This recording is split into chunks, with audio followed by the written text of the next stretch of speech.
So we're here today with Peppy, who's been here for about a couple of weeks, and can you tell me a little bit about her? She's obviously a very beautiful cat. That's right. Peppy's a brindle beauty. They're absolutely stunning to look at, but she's also got a really beautiful personality.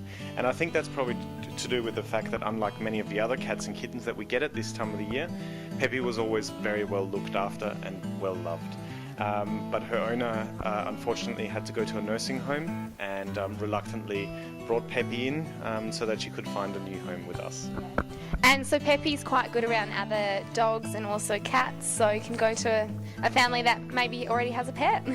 That's right. Well, she grew up with other animals, and she grew up around children, so she's not too fazed by sort of loud noises and a bit of action around the house. So can you tell me a little bit, David, the Cat Haven's currently at full capacity?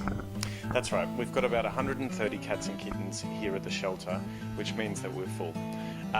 This year we have decided to extend our foster care system even more than ever before, and we've allocated additional funds to do that. We currently have about 400 foster carers out in the community who open their homes and their hearts to the animals that come into us and need a bit of extra care. We always like to say they provide shelter away from the shelter, and that's the most important thing.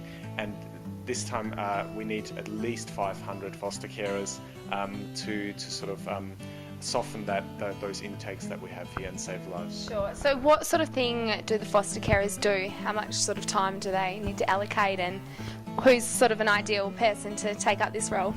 The ideal foster carer is someone who loves cats and loves animals. That's the prerequisite anyone has to fulfill.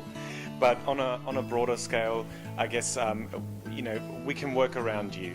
However much time you can dedicate to the animals in your care, we'll try and find an animal that needs exactly that kind of care.